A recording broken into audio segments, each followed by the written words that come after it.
Good morning, X WInterview, back with a brief dialogue for his dear friend Annastacey. On a fine spring morning, no work today, skiving off, surfing, driving, coffee, shopping, perhaps, fun things. Today's topic, a fitting one. The ego. How to make sense of this idea that the human is subject to an ego, or has an ego, or somehow our behavior represents behavior of the ego.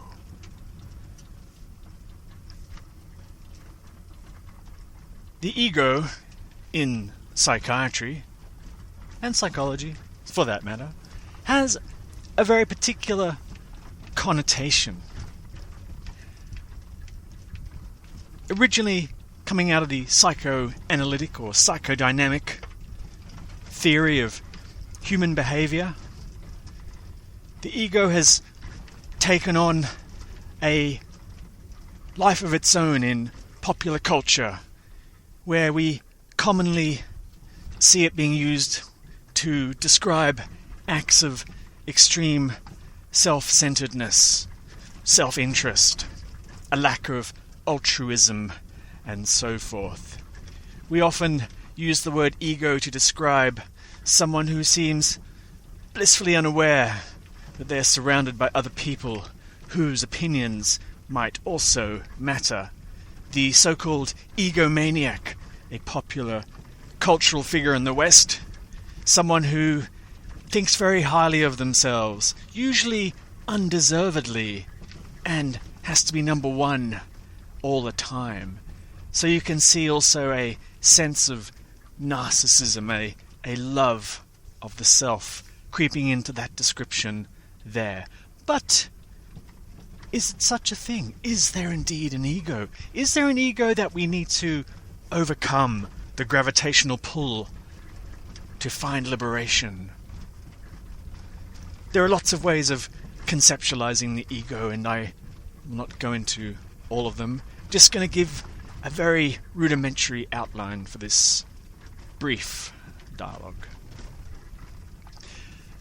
It has to do with the very structure and function of the mind.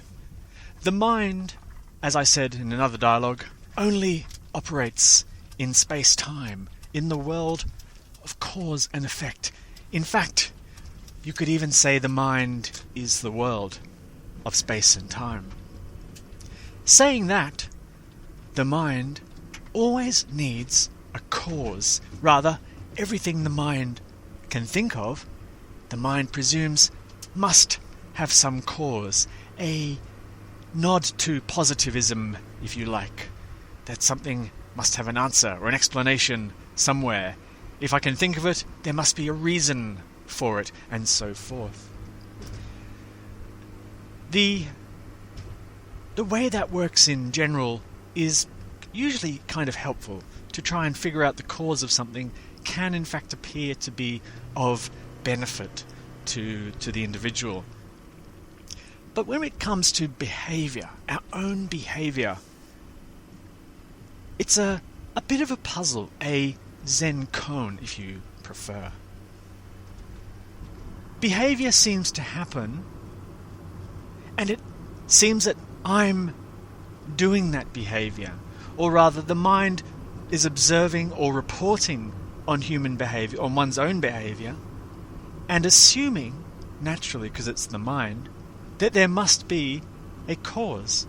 And if there's a cause to that behavior, it is the individual, the person inside the body somewhere, hiding away, like the ghost in the machine, proverbial ghost in the machine. Deus ex machina, perhaps, if you like, or some sort of spirit moving in line with God's will, a cog in the machinery of sorts. But whichever way you conceptualize it, it's still the idea that there's a causal agent behind the scenes, pulling the levers and so forth. Some people have posited a more scientific, biological flavour to this, and have suggested because genetics or the gene is, in quotes, selfish, little nod there to a famous atheist, that the self-interest of the genes is somehow the basis for that which we call the ego, extreme self-interested behaviour at the end of the day. And why? Because it seems adaptive to the organism to think of itself, to put its survival needs number one as a priority. This gives the sense of justifying self-interested behaviour, that it's necessary for a species to have a high degree of self-interest in order to survive. The model is wonderful in a way. It seems to explain so much. But this dialogue is not here to refute models of human behaviour, to pull them to pieces and debate the intricacies, which is really very easy to do at the end of the day. Just dismantle the clock and say, look, it's all bits and pieces. So, the question really on people's minds is, do I have to overcome this ego somehow? Well, here's the problem. We have to go back a step. Go back to this idea that there's a cause. This presupposition is based on solely on the mind's very structure and function. It can only see in cause and effect, if you like. It can only understand the world in terms of cause and effect. If we take the mind out of the equation, if that's even possible, suddenly all there is what seems to be happening, without any particular way to frame or understand or even know. That is, you can't even know what's happening if you don't have the mind in play. So, the way I like to look at it is that the ego, if there is such a thing, represents a shadow. The light is the behaviour, and the shadow is the presumed agent of that behaviour, the causal agent behind the scenes. If the mind continues to frame life in this way, human behaviour in this way, it will forever seem like there's a person making stuff happen, which means that every single behaviour, no matter how big or small, is in some way driven by the person. I decided, I wanted to, I needed to, and so forth. You then get yourself into a bit of a muddle, a knot, a conceptual knot. You see, often the path to liberation, enlightenment, non-duality, self-realization, and all those crazy fancy words seem to imply the death of the self, such that if the self has to die, the little self, small s, then somehow the ego must die, or must go away, or must keep its mouth shut for just a minute while we get on with more important and loving, spiritually aligned matters. But here's the dilemma. It's only a construct based on the presupposition of cause and effect that the mind can only see. The mind cannot see outside of that model. It's impossible, even if it comes up with a very sophisticated model about contexts and God's will, perhaps, that everything's a giant cog in the machine and you never really fully understand what one part is doing and so forth. All these wonderful models that try and explain or get around the ego, yet at the end of the day are all cause and effect. So the problem then for the so-called spiritual seeker, the aspirant, the person seeking enlightenment, is one of concept. That is, because they believe and there's an agent, or they believe in themselves as an agent, they look to this construct as if it has to go or has to change. Not understanding, or unable to understand would be a more fair way of saying, that it cannot go. Rather, the very mind itself would have to go. You'd have to really change the structure and functioning of the mind. So the next thing is, well, if it can't go, if it's just a concept at the end of the day, and it's only representative of the way the mind works, is it really a problem? The answer to that is, and to answer it more broadly, it would be like saying, what's a problem? Or, if that's a problem, isn't everything a problem? Isn't the entire cause and effect conceptualization process a problem? It seems to me a needless sideline in spirituality, a needless way of focusing the mind's attention on something that doesn't really have much of an impact on so-called self-realization or liberation, because, and this is going to sound awful, nothing has an impact on anything. The mind, let's not forget, has other ideas about cause and effect, that one thing causing another must have an impact on something else. It gives the world solidity, a sense that one thing can act on another thing. The problem, if you look more broadly at it, is that all models of cause and effect are hollow, they're empty, they're just conceptualizations. We don't, at the end of the day, know what's happening.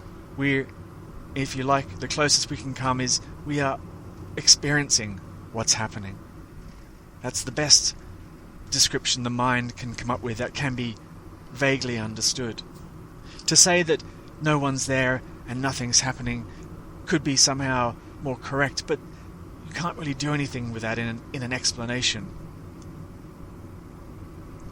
So we look at the world more broadly now, and we say, look, this is how the world appears.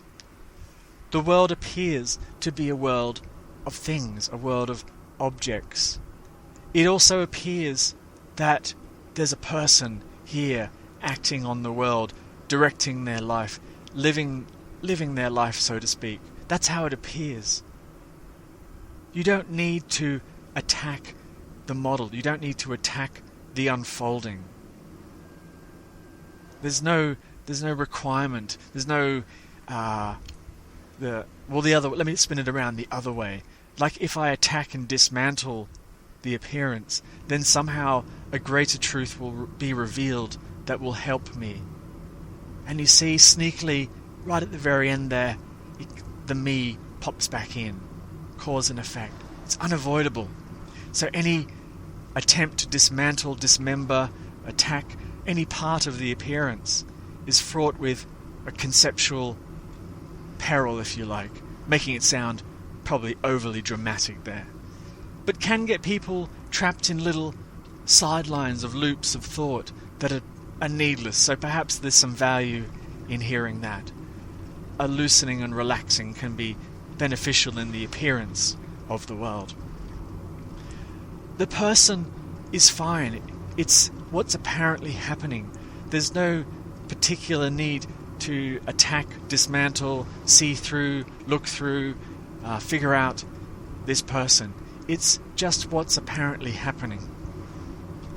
The more interesting question is, how is it known? How is this experience of the person known? How is the experience of the world known? It doesn't really matter in particular in terms of overcoming the ego or spirituality if someone has a big or small ego, a more refined or gross ego structure. It is true that when you look at some people, there is a high degree of self-interest. But that has no impact on the appearance. It's just a high degree of self-interest. Some people are so profoundly selfish that it takes your breath away.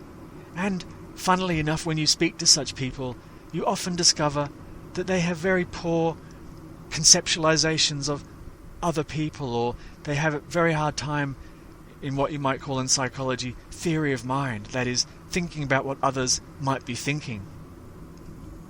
So when you start teasing apart extremely selfish behavior, you often find just limits or deficits in that person's thinking style. They might have a very good reason for self-interest. It might be protective for that organism to be highly self-interested. There might be some value, you might say, in the appearance that serves a purpose. In the community or culture in which that individual lives, that might be a necessary trait for that person to have. But the spiritual aspirant who desperately seems to want to get rid of the person somehow, to see through all that, feels like they're in a quandary or a prison of sorts. They cannot get rid of this person. Any attempt to get rid of the person seems to somehow subtly or overtly reinforce that there's a person trying to get rid of a person. So it seems to me, at the end of the day, it's a needless and fruitless endeavour. There still appears to be a person. It's like I could dismantle the concept of tree and really go down into the minutiae of tree in terms of cells and then atoms and then energy, quarks, blah blah blah, and say, look, there's no tree, I've transcended the idea. But, and then I'm cold and I need to chop something down to burn. Well, I'm back to the tree again, suddenly. And the person, it seems, is more or less the same. We can dismantle it by saying, well, it's only a cluster of personality characteristics and memories and impressions and so forth. It doesn't really exist. You can really get a good understanding on that. But then suddenly someone's annoying you and you want to give them a piece of your mind. So you need that person back again. Liberation or enlightenment is a funny thing.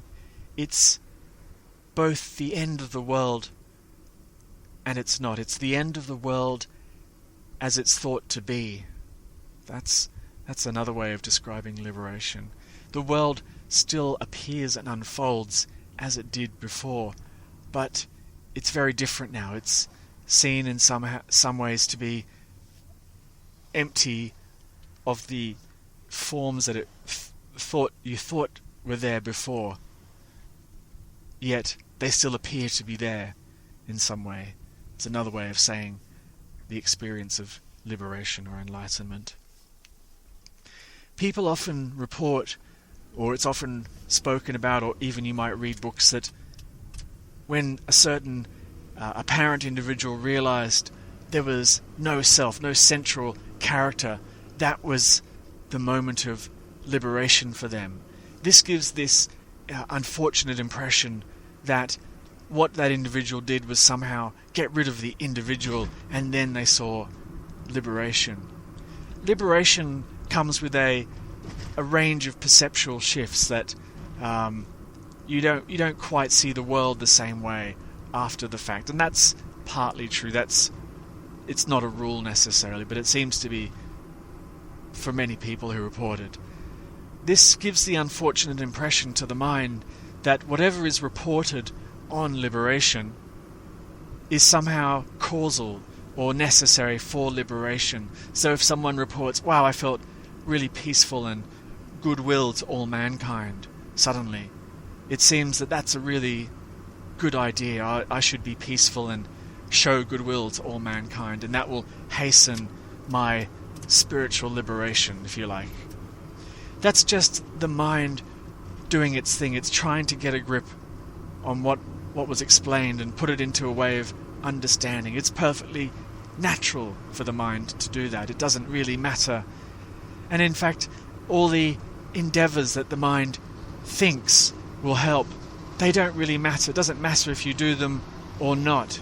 There's no benefit one way or the other, because if there was a benefit to any of those ideas that the mind came up with, then it would be saying that, yes, the models are true. All the models the mind thinks of as true. And not only that, they will definitely have an impact on the world. And furthermore, that one should be doing this, because if a model is true, that it somehow implies a shouldness about that model. Being good, we should be good. Being kind, we should be kind. Being vegetarian, we should be vegetarian. Overcoming the ego, we should overcome the ego, and so forth. Remembering from my other dialogues, there is no truth in the model, or you could say it the other way. Truth is perhaps relative to the model, so truths are relative to the appearance of the framework in which they arise. The knowing of that all, which you might say the grand truth of them all, is unknowable, unsayable. Nothing leads to it. It doesn't go anywhere. It never has gone anywhere. It is ever present. It can't go anywhere. Overcoming egos, dismantling selves, changing the appearance in some way will never, ever impact on that which does not come or go.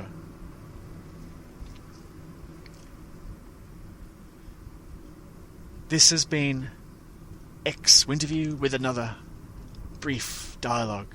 Really, I should have had a coffee before that one. Comments are welcome. Thank you for listening.